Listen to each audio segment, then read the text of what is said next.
Hello and welcome everybody to YouTube Masterclass Coursera. I am back. I'm Dr. Sheley. I've been conducting a class on westerns, a genre class on film westerns. It's a film class. It's taught for USC, Calarts, and Harvard, and it's adjunct. And you can take credits for whatever school you want out of that if you take this course. If you take this course, it's through Coursera, and that means you got to see all the videos.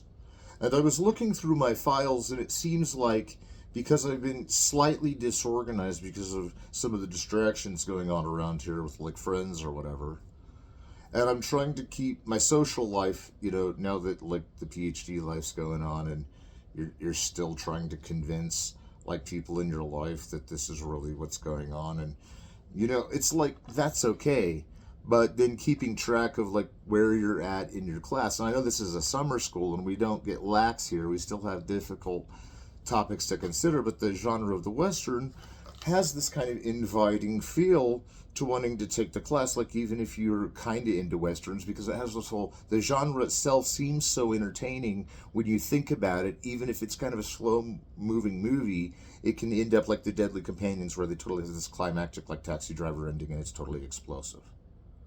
And it's like the western can go that way. It can go easily silent gun, where the guy kind of scares them off with the gun, or straight shooting, where he's still shooting the guy, but he's armed to self-defend himself. And then there's like these wild bunch machismo movies where everybody's getting shot and blown away. Like all the heroes of the movie get shot and blown away, and it's totally this aestheticized violence. And that's part of the fun of going on a roller coaster, is this sort of aestheticized fear of like danger on a high rise or something. You just get this kind of pump of adrenaline.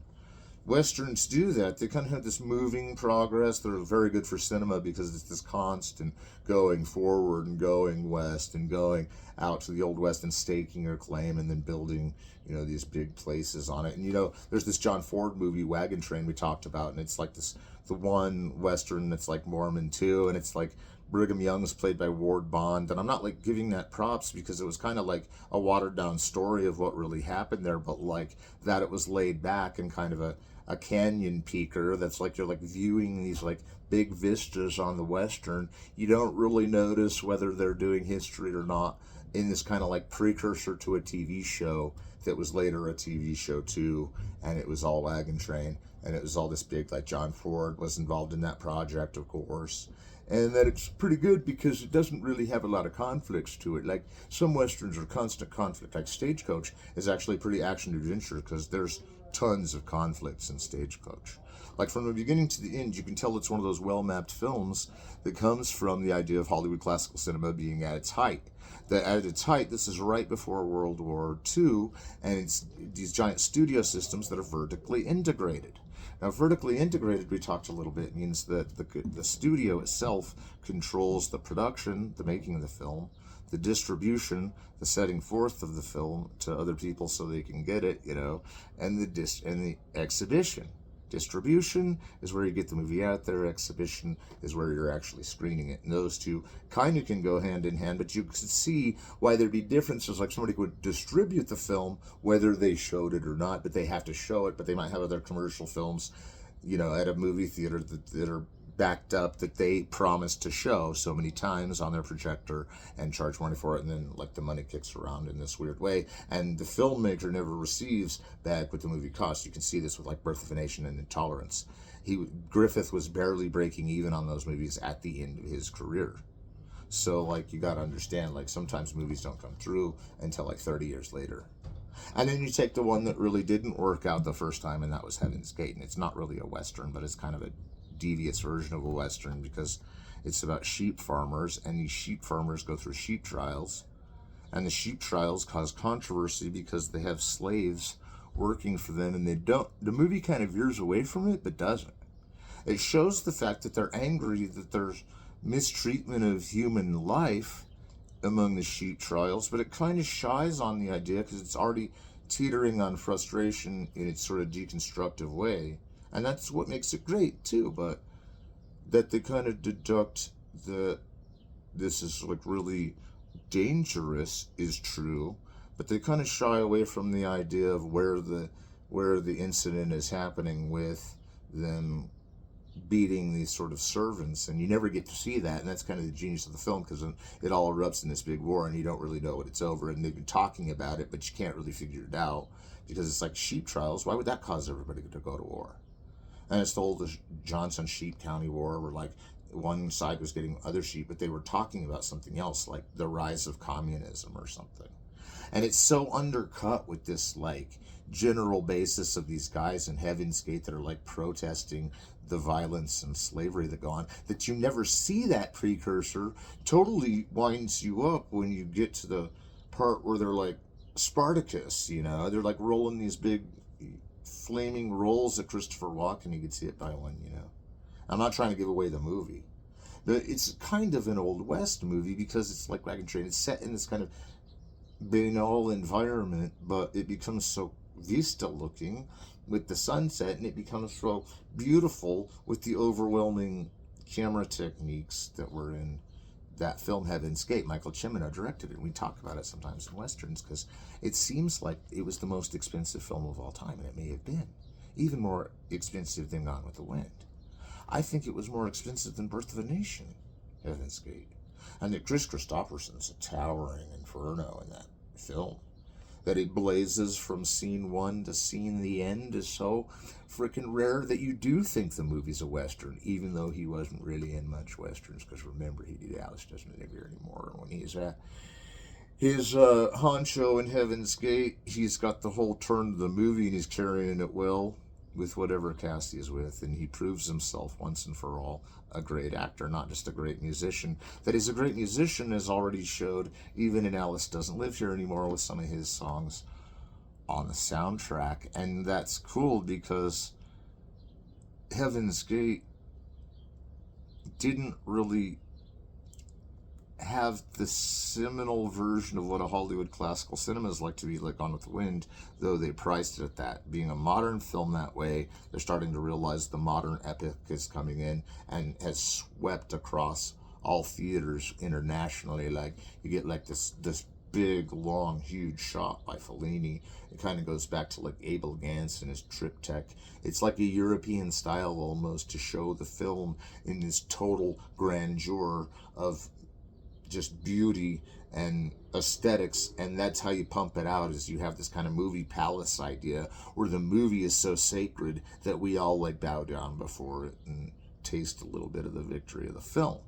And Heaven's Gate's more one of those ones that if you're following through, you're kind of getting disappointed intentionally, because you're like, what's going on here? This is not going the right way. Suddenly it's really not going the right way, and later on it's turning into a calamity of Spartacus proportions. And that's what's so weird, is that it broke out in the sheep town, and you're like, this is an old smooth west town, and then they're already fighting and stuff, and you never see why.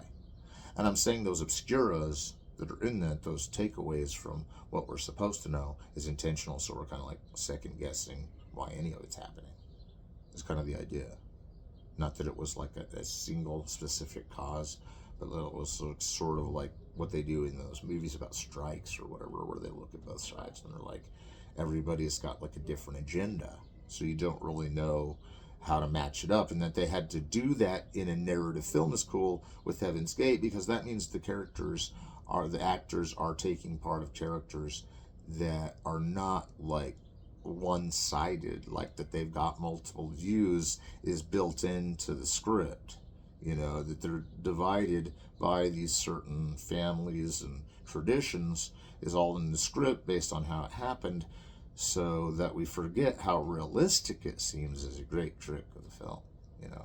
Chris Christopherson being larger than life sort of narrows it down by being, you know, like the well-to-do guy. He's even more generous than John Wayne in that movie. He's generous to everyone, and he'll fight a fight for someone weaker than him if they call upon his help, you know. And that's where this whole Western ideal comes in, and how he fights the whole battle. And I don't know if he wins or not. He kind of does, because I will give you the spoiler that he lives at the end. He's fine. He's still with his wife. She loses her hearing in the war or whatever, and it has this kind of sweep and scope. Like I said, and sweep means it's rushing to get the rushes are rushing to get every detail of the plot formed in the form of the image.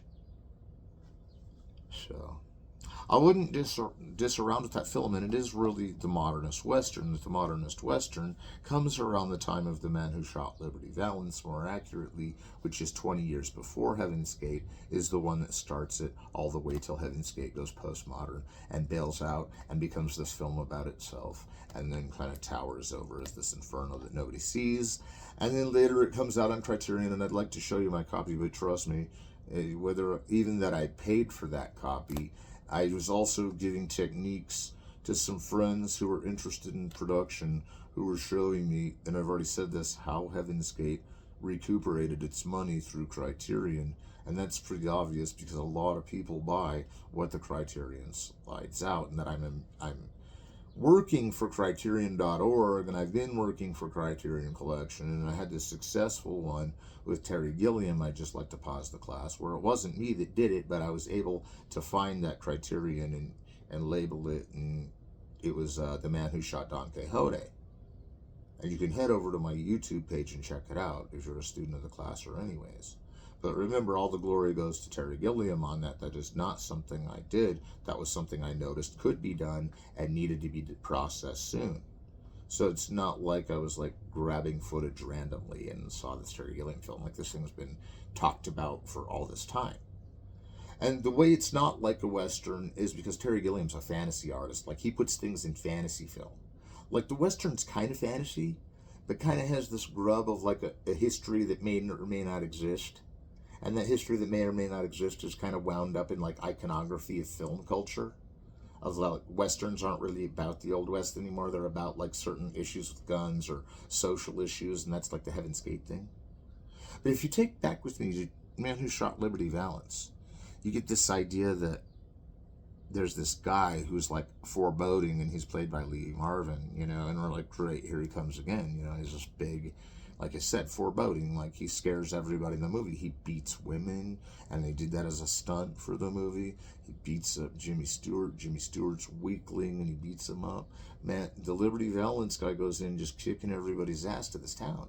And you're like, why is everybody letting him? And it's because he's so strong, he can kick everybody's ass in the presence. So finally, John Wayne, his African-American friend, who's kind of like, not really stereotypes, but kind of like picked off as his friend only, like he's got this one black friend, you know, and that makes it like okay to kind of show him lingering behind him and being like subservient to him. But that's what they're going for, because they're not really doing that as racist. They're kind of saying that the black guy at that time was, the African-American guy at the time was following him around aloof so he could protect him with a gun and be his bodyguard. That he was his bodyguard changes the way you think that they're trying to set it up. And that's because they did that intentionally. You can tell they do these things intentionally in a movie, because when you question the movie, like, did that happen that way? You see that the verisimilitude of how they're forming it together now already confirms that that was what happened. And sometimes you can miss scenes in movies that hear the intent of the character, and you're like, I blinked. The editing was so quick, but editing's quick in a classical Hollywood film. Like in a classical Hollywood film, most shots were lasting around 17 seconds that were regular shots. Those were as long as they would go, I mean. And then like you normally got them of 3 seconds to 5 seconds. Sometimes 7 seconds. But that, like, only avant-garde filmmakers go over that or under that. I mean, I'm telling you not from my own experience, but just because. Like, they're really the only ones. You take a short film, there's other ways to make a short film than avant-garde. Sure, you can make a narrative-driven short film. But I think some of the qualities of it that make it so interesting is that it doesn't fit the time allotment of the movie, and most of these movies hit a time allotment of over an hour and a half. Now, if it's a big produced movie like Heaven's Gate, or even Man Who Shot Liberty Valance, which is John Ford again, now in the modern era, doing Rashomon, because he still loves Kurosawa, and he's showing this gun battle from different perspectives. And so you're going from character to character and watching each other say that they did it. So Jimmy Stewart shoots Liberty Valance in the climax. John Wayne shoots Liberty Valance in the climax. And Pompey, his African-American black slave, which I don't even know if that name is a good name to use on Masterclass, because it sounds like some kind of ignorant way of making fun of someone, but maybe it isn't. Maybe it isn't a tribal name that they're trying to guess at, you know. I don't think so. But anyway, he shoots him too. So it can't be too mad at Pompey because he gets a shot in at the dude that they were all paid to kill. So that they kill him seems like retribution to us as the audience that they all got their ass kicked originally. But see, John Wayne, in this John Ford movie, doesn't get his ass kicked by Liberty Valance. He's too strong. And that's what makes him so angry that he's coming after him. And like the lesson learned is they don't know who the man who shot Liberty Valance is, because all three of them could probably take credit for a kill shot. And that unwinds backwards through the film is like the text of the film on the one hand is about one character getting beat up, then taking revenge. Then John Wayne's girlfriend gets beat up and he takes revenge anyway. And Pompey is just there to blast him if he even pulls his gun. And that seems like distracting, because then you're like, well, all those guys were friends, but they were too afraid to take him on. And then they didn't take him on alone, but that John Wayne and Pompey were hiding so that Jimmy Stewart's character couldn't see their characters. And I didn't even think John Wayne could see Pompey's character, so they're all hiding behind each other. And boy, did Liberty Valance pick the wrong fight that time. And we all feel like satisfied that Lee Marvin gets gunned down, but then everyone else kind of goes, well, this is bonkers because we had to take him down and now we all feel guilt. And so like then the point is that Jimmy Stewart's character is blamed then later in history books for killing Liberty Valance, and he's saying that like now that he's heard the story again, he doesn't even think that he's the one who did it, but like he took credit for it because Pompey and John Wayne's character said, you should take credit for that because you shot him. You know, and that's true, but that they deserved credit too, because one of them would have got killed. I think even James Stewart's character gets shot in the arm. Like, just a special effect, you know, not really. But, like, he gets shot in the arm, and and so that's by Liberty Valance. So if those guys hadn't been there to chew up second position and third, then he might have been dead, and Liberty Valance would have won the fight, and then we wouldn't have been satisfied. So that would have been a really horrible thing to do as directors, like have Liberty Valance somehow live, because he's the enemy, and because we're getting this sort of annihilate the enemy type thing, like, you know, it's because the enemy is going to like raunch us to death or like beat us to death to the ground. And I'm just saying that's what like they're going to do. But like when his friends rise up against him, they actually can escape from the idea that the town's going to be taken over by this menace that's coming at them. So it's still kind of a black and white narrative. You can see it's a black and white film, but that's not why it's black and white. It's black and white because in the 60s, there were very few films that were still black and white, and they wanted to catch the texture of the vistas in sort of this nostalgic way of looking back on the older westerns that were in black and white. Plus, some films were still in black and white up till about 1967 with Bonnie and Clyde, which was the color film that defined that every Hollywood film after it would be in color. Until later, when you get directors like David Lynch making Eraserhead and stuff. Like, it's in black and white, but it's not really the black and white era, but David Lynch is like, it's still the black and white era because it still works in this film, you know. And they were doing a little bit of that nostalgia in this because they wanted it to seem like a down-home, homey kind of tale, you know, like we're all easygoing here, wagon train style, and then all of a sudden Liberty Valance comes out and starts kicking people around. Women and children are getting kicked around. And this reminds me of an important Western that came around the Searchers, and the Man Who Shot Liberty Valance was Two Rode Together. And that's one that has James Stewart as the main character, but there's something, I've discussed it before, there's something offensive about that movie that's not really offensive, kind of like The Searchers. Like that they're overblowing what it's like to be an Indian hunter or something is totally, like, it's not really like the most expressionistic, but it's kind of John Ford again saying, with Two Rode Together, I don't want everyone to have to see this and see this guy get mad and see what he sees. And it kind of plays it out so you're just like, you know, he's mad for some reason, Jimmy Stewart's character, and that he's fighting with everyone for some reason, but Daddy eventually chills out because Richard Vidmark and some other characters come to help him out, and they don't even believe that he saw the Indian battle he did, and a crucial thing happened at it, and he's so shut down as like mad about it that he can't express what he saw. And so like the rest of the ride, they're trying to distinguish what he saw, and it's like Jimmy Stewart catching his breath, you know. And what's an interesting movie about it is all the adventure happens kind of in like one like short movie trailer where this battle happens and it goes so fast it's over. Like almost as fast as the ending of Canterbury Tales flickers on, 10 seconds later it's off, and you just saw the weirdest ending of all time. And Two Road Together has one of those things in it where you don't know what you're seeing. Like there was this version of Little Big Man, and we'll discuss that film before even today we'll discuss it, because we still have things on which we're discussing. And I know this class seems like it's gone on a while, but I'm looking at my dial, and I must have been a little off because it said this was class 7 on my actual textual strategy version, and I think that means that this one's number 8. So if this one's number 8, we still have 4, 9, 10, 11, and 12 to go. So we have time to discuss this. Why we bring this up in general is because the Western class, the emblem of it is a form of entertainment that the cinema provides, that people that have kind of a rustic edge, that kind of sit on the frontier path of things and sleep outdoors and want to see these kind of adventure movies, that they're not taking little time to process necessarily these details that are kind of dated or going wrong that we're discussing. So it doesn't really make a film like a wrong event if they don't express it in the way we do now.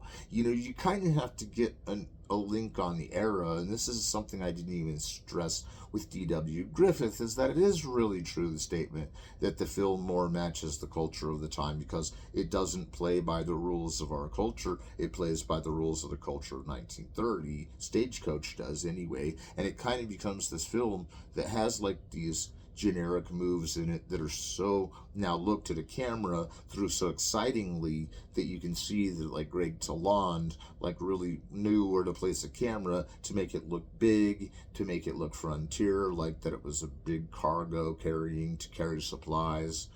And there's always this stagecoach in these westerns because it's this big vehicle that's like photographical. Like they figured that out with the covered wagon, that they're cinematographical. You see these things and they're like emerging like giant, you know, like sandworms or something. Like the sandworms of Dune are like the, you know, stagecoaches of the westerns. I know that's not an exact metaphor, but the way they even film them is the same. And the way like dust is coming off of them is the same.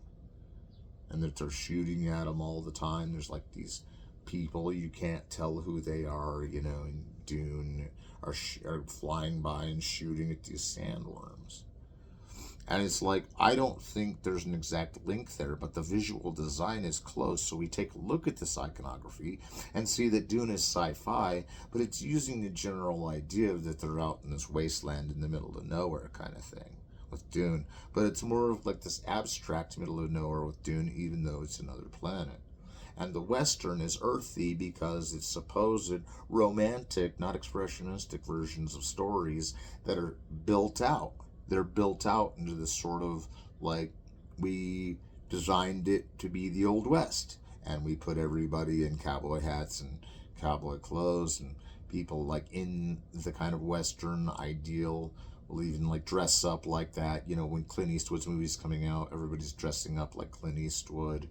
When, you know, The Good, the Bad, and the Ugly came out, everybody's walking around with this big like poncho on them, you know, and then, you know, whether they're carrying guns or not, we don't know, because gun laws were different then, and that was one reason gunplay was different in films like that. And even in Bonnie and Clyde, you sort of see this sort of anti-gun relief, because they're saying that, like, yeah, they use guns, but yeah, they're not too happy that they had to kill people at the bank robbery. That sort of screwed it all up. Sorry for my language, screwed it all up. So you see that that's a genre film in the modern era around, and then Man Who Shot Liberty Valance is only 5 years before that, and you see this kind of like anti-gun in that too, or like the gun is what killed him, but now they all feel bad because they don't know who killed him, you know. It's like they think they killed him and they're kind of happy about it, and they're getting all rewarded by the town, each one of them, and they're like, wait a minute, I didn't do it, he did. He's like, I think the real hero's you. You know, it's like, it's supposedly trying to be kind of canny at first, like Prairie Land, and then turn into this morbid thing where now we have to launch this horrible bullet at Liberty Valance because he's gotten too untamed. But again, there's still kind of the straight shooting sense that there's like the good cowboys and the villains. And the villain was so bad in Liberty Valance that by even that they bumbled it to who was doing it, we were still glad he was out of the picture. We're like relieved the rest of the movie that he doesn't come boxing his way in and kicking everybody down. You know, and that's one of the things about that movie is you can tell that he's the clear-cut evil. But again, even with Heaven's Gate, which is in the 80s, you sort of have this Chris Christopherson larger than life. He's not doing anything wrong. Like, his character's not really out of order in any way. Maybe he drinks a little bit. His drinking never becomes like this, even, you know, deer hunter type thing where it makes him feel guilty and stuff. It doesn't in Heaven's Gate. He kind of drinks a little. He kind of plays cards or whatever. That he's not really in the Old West, but it seems to be this, like, kind of Colorado Territory even playing movie. And then there's all of these shootouts. And the shootouts are more like an epic film because now they're spending so much money on the film that they've never spent that much money on a film. And when you watch it, you literally can see where the money went.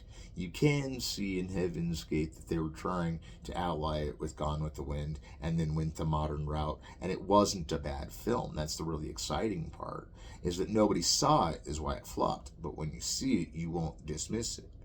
Because you won't dismiss it because it took a long time to make. It was expertly built. That if there were quarrels on the set, we don't care because every movie has quarrels on the set and nobody wants to hear about them. You know, because it'll just restart an old quarrel or whatever else. You know, you don't want to put fire back into that.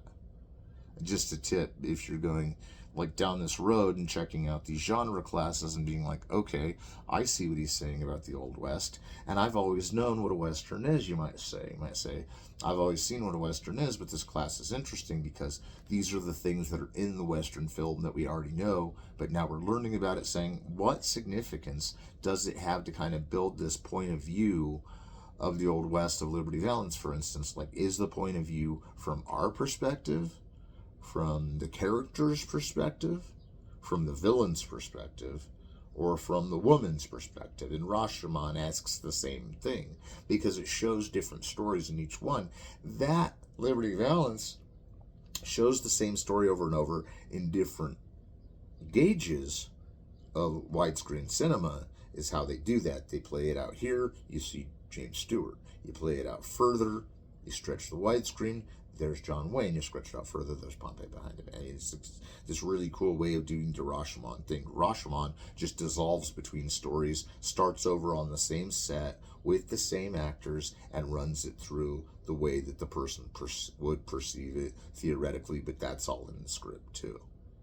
And that it's all in the script in Liberty Valance that Rashomon was brought up several times was because John Ford loved that Akira Kurosawa, used to make samurai films based on his westerns. Even Three Bad Men, the early silent film, was an influence to Kurosawa when he was young because there were still a few American films let into Japan back then that America didn't know even maybe that its films were going to Japan, but that Japan had license on where they wanted to get films from because they couldn't get their film industry started right away. I mean, Ozu's making silent films all the way into the 30s, and there's still early Japanese cinema. And this is Yoshijiro Ozu, who directs these kind of, he doesn't really direct anything Western. Like, Kurosawa's like, let's make a samurai film, and let's make Ron, the samurai film, look like Star Wars, and hire George Lucas to do it. And, you know, people work with Kurosawa on these big levels, and he's sort of this, you know, legend of all detail. And that John Ford was excited to make one of his films isn't unusual because he was making John Ford films, so they were kind of trading off on what they were doing. And that makes sense because by the time you get to the Magnificent Seven and you have that whole Seven Samurai thing going on, and The Last Man Standing with Yojimbo and Kurosawa, we've already said this, but Kurosawa is already feeding the Western genre as though his samurai film is similar in that there's weapons, there's costumes, it's set in a period piece, there's always females to protect, there's always the innocent, like in Good, the Bad, and the Ugly, that Clint Eastwood is collaterally protecting, if you can say that. He's like not, that he's saving some people's lives by fighting some villains is like tertiary to why he's fighting them, but he's glad he saved them. And it's actually the real reason he does. But that he doesn't make it seem that way throughout is because he doesn't want to get found out. I mean, he's acting in the script like he doesn't want to get found out in those movies. That's why he doesn't have a name. Is because he doesn't want people running around saying that's who did it, this is who did it.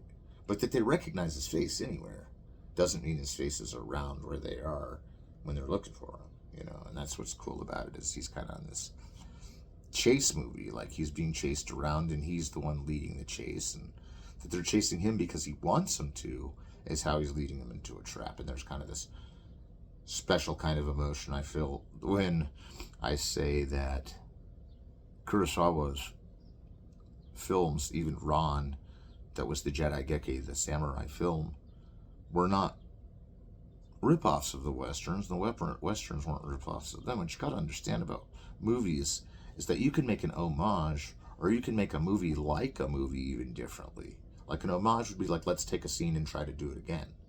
And making a movie like a movie is like saying, I saw this movie, let's make it like it.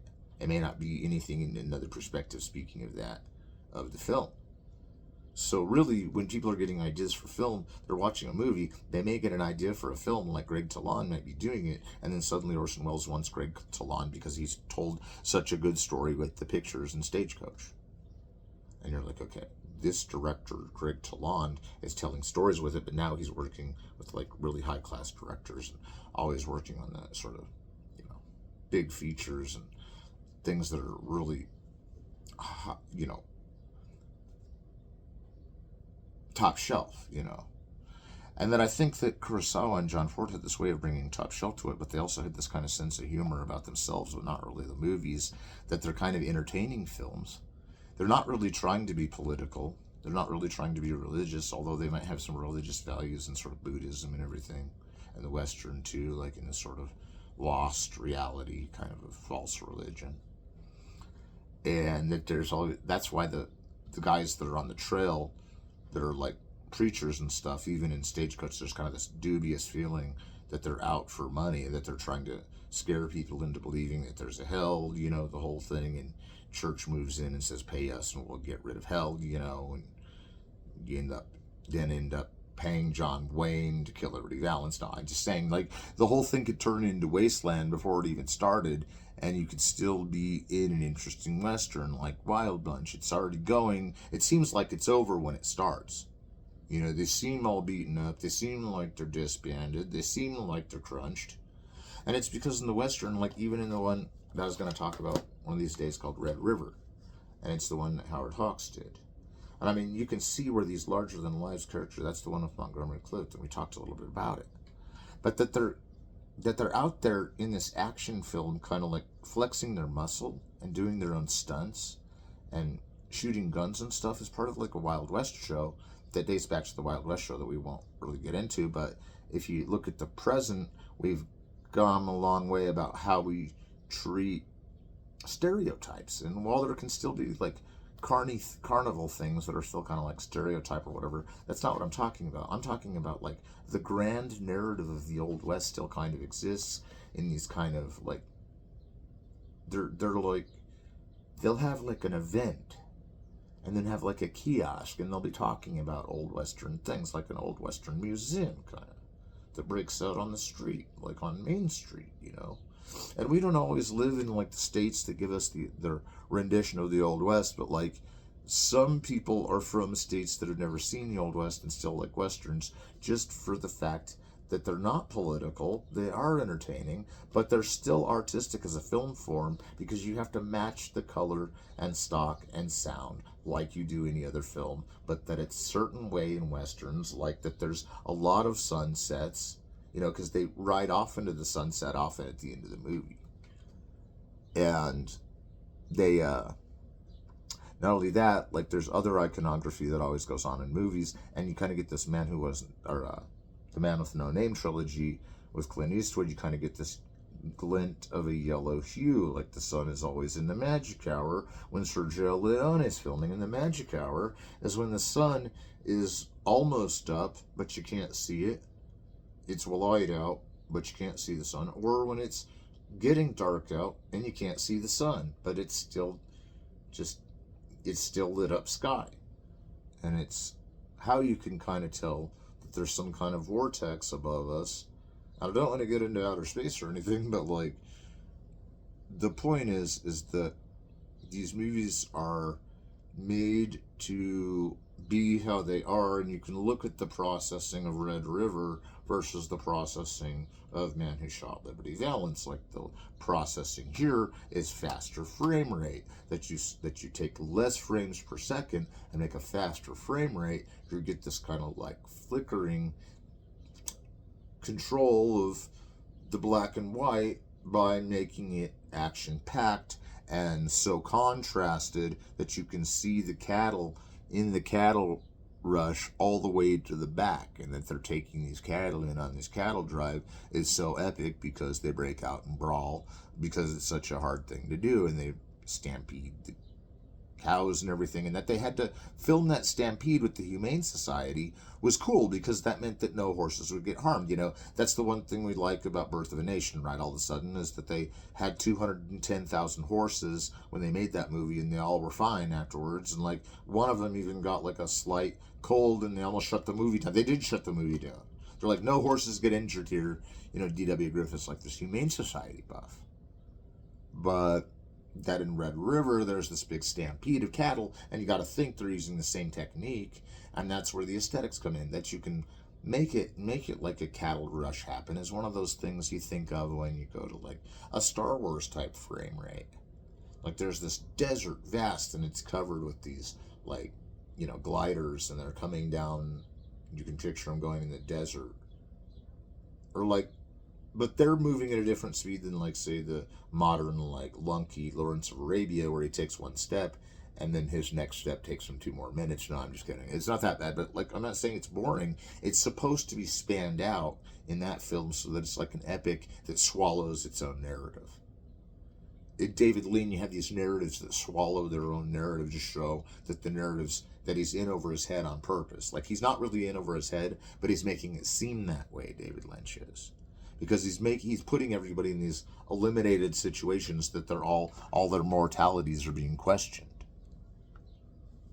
So I don't really see the over evolved style that eats its own narrative really that bad. I think there's some ideas behind that have affected filmmakers that's controversial, because the eat their own narrative kind of happens in Heaven's Gate, and that's familiar even in Red River, where John Wayne, admittedly, his character does actually get like some form of mental illness or something, and he can't get rid of it, and it's like because he got half crazy from the cattle that were stampeding that he had to chase around, that he exerted his energy, but that was all written into the scripts pretty clever, because then we're back to like one of those Rio Grande type movies where we're just staring at the awesome fury of John Wayne that can totally knock Montgomery Clift a mile away. You know, it's like he can barely flick him and Montgomery Clift goes flying down a canyon. No, that doesn't really happen, but I'm just saying, like, John Wayne is so tough in this film that he's like, I'm the toughest, but that he's vulnerable mentally is kind of a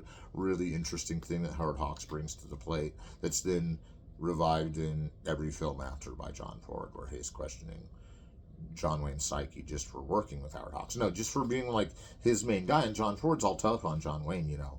He's got guns to him, he's shot at him before, he's probably shot at him a couple of times when they were in their prime, you know, and they were fighting, because lead directors do sometimes shoot lead actors, and I mentioned that, but I don't think they really had a lot against each other, because, you know, if he really wanted to, John Wayne could have got out of that contract. It wasn't like he was stuck in it, but that he liked making westerns with John Ford was his thing. Whether they got along or not, that's usually unimportant in a task like making a movie, because usually everybody sees the movie a different way than it really is anyway, and they think sometimes that it's the way they wanted it to go, and sometimes it's the way somebody else wanted it to go. that was working on the movie. And sometimes they're watching it and thinking they're seeing their version or seeing someone else's version. And then they're like, there's so many versions of this film. And I don't want to give that away as like we all got to go collect the versions of a film, because that would be impossible to collect all the versions of a film, even if they're very different. For even what I order from like Criterion is a different print than like some of the prints that are on other brands of DVD and Blu-ray. And why I collect those is because they're good pieces of collection, that they have booklets in them, that they have timed details to them, that they got it's not just the summary, which is always a critical thing to write, or the credits that you're looking through and you're like, geez, this really tells me a lot, because now there's characters I didn't even know were in this, and we're looking at Little Big Man eventually, and we're saying, this is the modern era that Liberty Valance brought us. It's the one where the gun destroys all civilization because we have to kill Liberty Valance with it. But in this one, he's Custer, and it's back to Fort Apache. And again, you have these scenes that are kind of like, did I just see that? Like Canterbury Tales, where it's that quick shot of a scene of someone getting killed that's a Native American or something, and it flips back to them. And it's kind of like this reminder that Peckinpah isn't trying to, like, scare us. He's just trying to be like a social issue reporter. It's like, this is what Vietnam's like, and to the Native Americans all dying, and it being genocide, and it being like symbolic of Vietnam. I find that very appropriate. So, when you talk about, and we're going to go through some of these movies again, because we still have 3 more classes, and I don't want to bore you, and we have 10 minutes left. And we're sitting here thinking, well, what did we learn about genre just from hearing those films? Did we learn anything about genre?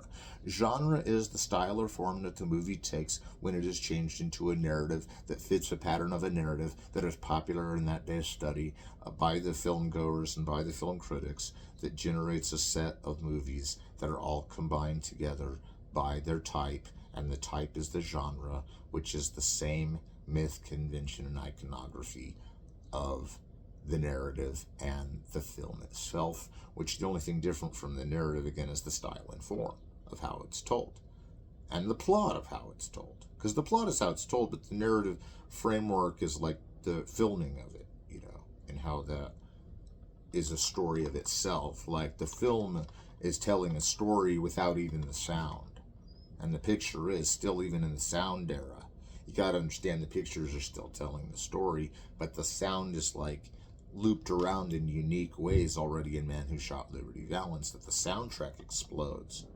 That there's this shot that sends up the Greg Toland thing where John Wayne burns his own barn down. And he's like letting it burn down, and he's letting the memories erase. And he's thinking, oh, if I'd only done something, And he could have just got up and like fought him immediately, but that he didn't want trouble is already where trouble came. And I think that Lee Marvin plays it so sadistically that, again, we're not like really convinced that of the Little Big Man thing later, that everything got effed up. And we know Custer's as bad as these other guys, like, Liberty Valance and stuff. We know that Custer's even worse than Liberty Valance in history, in context, in yore. He was an asshole. He liked to hurt Native Americans just to do it. He was a jerk to the Mexicans. They watched him fall off his horse and nobody picked him up, so he died. And then they were all blamed, like, for massacring him. Yeah, because he couldn't ride a fucking horse drunk.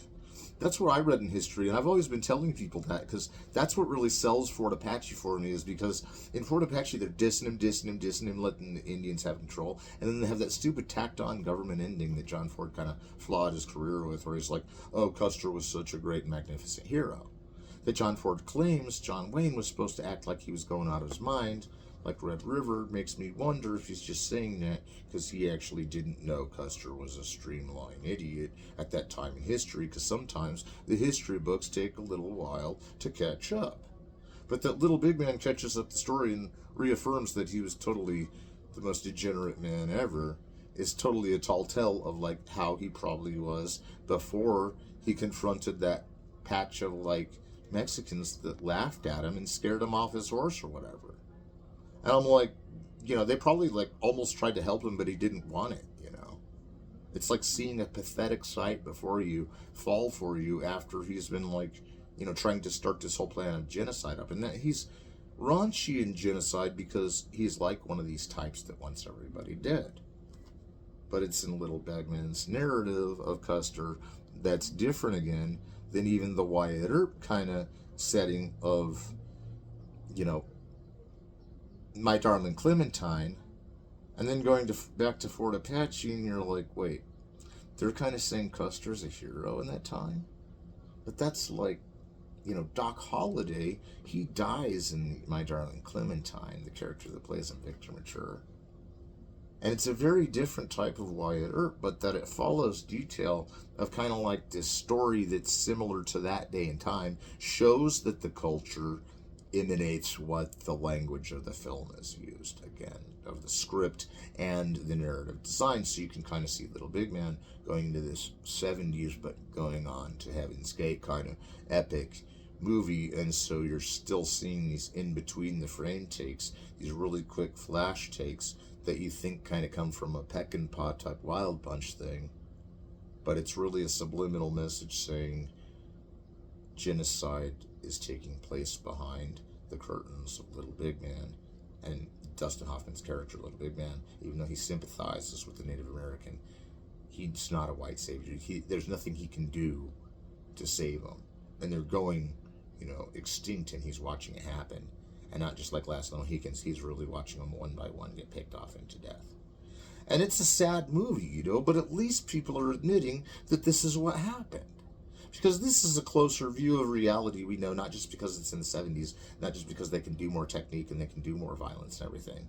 We know that they're already straining for a more true reality, that they make Custer into this kind of like evil Nosferatu, that's typical, but that he's totally unredeemable in this is totally the redemption of the movie, because we're watching everything go horrible, and then finally one good thing happens. Custer gets his ass kicked, and everybody's like, ever since Little Big Man, everybody's like, yep, Little Bighorn, Custer got his ass kicked. And now there's like even those that are like Fort Apache crowd that are like, yeah, but he was a real hero if John Wayne said he was. And I don't think that was what John Wayne's speech was even on. It was like heroes of the past. And I'm not trying to defend any of them because they were not thinking straight when they made him the hero. But again, is it because the history book at the time didn't know that Custer was the frickin' fascist that was causing problems? Did they find that out later in some kind of court-martial and find his name in history and find out he was an idiot and move that forward in the revisionist history, which revisionism doesn't always mean it's wrong. Revisionism can sometimes mean you find a new fact and it has to be assimilated into all the culture's, politics and history, because that fact was proven to be true whether it was at the time or not, because they didn't know about it. So don't always play off revisionist history. I like what Tarantino can do with revisionism. Make it seem like something else happened in his way of explaining it, and now we all are going to forever think that's what happened. Even though we know it's not, we secretly want that to be the reality of like Inglourious Bastards or, Once Upon a Time in Hollywood. And those are revision films, but Little Big Man's a different kind of revision. It's the kind that's saying, this is how it really went. We're not sure what happened with Fort Apache, but this is how it really went. And we're going to make Custer look out to be the Beralder that he was, the asshole that he was. Because we're like, he was a nasty dude. So they make him out to be a nasty dude. And that they stretch it into kind of this whole, he's getting nastier and nastier till he like Humpty Dumpty's it and falls and breaks his crown. Well, it doesn't give you the satisfaction that Liberty Valance had. Because you kind of feel like this guy's been leading people astray, this Custer. And not just torturing all the good ones and bad ones, but he's sort of leading this ploy on the Indian extinction, and somehow the Indians get the drop on him. You're kind of happy they do, but it kind of has this melancholy because they're going out anyway, like they've been too defeated, and other things have defeated them, and nothing is that they're unthankful. They're not unthankful for the Mother Earth, and I think this point is expressed in Little Big Man that the Indians, the Native Americans, were in fact at peace with death, but that they didn't expect it at that time, was so tragic that only really Little Big Man and maybe a little bit of Dances with Wolves and kind of these other ideas of Native Americans, like Last of the Mohicans, and you'll see there's a silent film of that, and it's really adventurous, and it really has this whole cue of being a period piece, or like this trapped on an island, or there's no more Native Americans left, and they're all dying. And you kind of get this feeling with Last of the Mohicans that they're kind of expressing a different view than the Buffalo Bill kind of silent film with the Native Americans. You can kind of get this sense that the Native Americans, although who knows who was playing who in that film, because they were kind of standing the people up like toys or something, and not in like a, negative Native American toy-looking way. It was like they had to stand kind of a model figure here to assume where the next silhouette shot was, and most of the original Last of the Mohicans is shot in silhouette. And so you can see how these formal techniques in all these movies kind of conclude that even in the classical film, the formal technique, which was pretty much designated by the frame rate of classical Hollywood, all the way to the modern, which holds the shot longer, like Man Who Shot Liberty Valance, holds the shot, does trick shots, It doesn't just hide the trick shots because of a special effect. It kind of draws attention to its lanky divides of where they're going to put the symmetry on the widescreen. And there's usually symmetry on the widescreen, even with the triptych of Abel Gance. And these techniques will show us how films are made by revealing what the techniques are. And that critics are often important to show that the movie is still good, even though no one saw it, like Heaven's Gate. And the critic can be good to looking up these films. The critic can be menaced by these titles like Fort Apache and Birth of a Nation, where they don't want to recommend it because it's so offensive, but they're pretty sure that that's what was on the history books back then, and that means everybody's to blame still. Because there's at least deconstructionists now that are like, wait, from Little Big Man to Heaven's Gate, they're like, wait, there's so much of the modern era that's moved on that the graveyard or the burial ground of the Native American is all that's left, and we, the white man, has annihilated an actual race. And that's what these Westerns are about. But you got to remember one thing before you feel guilty. That was about 150 years before the movie was made. They're not annihilating Native Americans on the set. And even with Buffalo Bill, he's kind of trying to scatter to save these Native Americans, even though he's putting them into kind of this later Ishii Cage thing that we're all defended by because we did it to him. And, I'm not saying Buffalo Bill had good results. I'm just saying it wasn't like a big apocalyptic. It wasn't the, killing of the Native Americans or the genocide of the Native Americans. That didn't happen while the Westerns were on. We're just so captivated by it because it's a tragedy in human stories that we're like, whoa, that's epic and that's horrible. But remember, that happened 150 years earlier. And I'm not saying let go of the past, because you can't with the Western. All you do is searchers, you hunt around for the past, and you never find it. But I don't think we have to say that we like Custer as a malevolent character, but like Liberty Valance, he gets killed, but somehow the sting of the modernism gets to the point that it's not even good enough that he's dead. And then it feels really lonely that all the Native Americans are gone. And then you think, well, at least there's Native Americans in this, because it looked like, from the history book, 150 years earlier was their genocide. So we're just celebrating that history now, and that's why I don't get how that Custer stuff got mixed up in Fort Apache. And maybe there's a reason for it. I think the reason is literally, be careful with your history books, because I don't think they had that in the history at the time. We'll go with that. We'll let them off the hook. It's John Ford. It could be controversial for the sake of it. Kiss, kiss, bang, bang. All right, thank you, Masterclass. It was a good talk about the Westerns. I guess we have 4 more or something. I'll figure it out, but don't let these courses disappear. Check them out.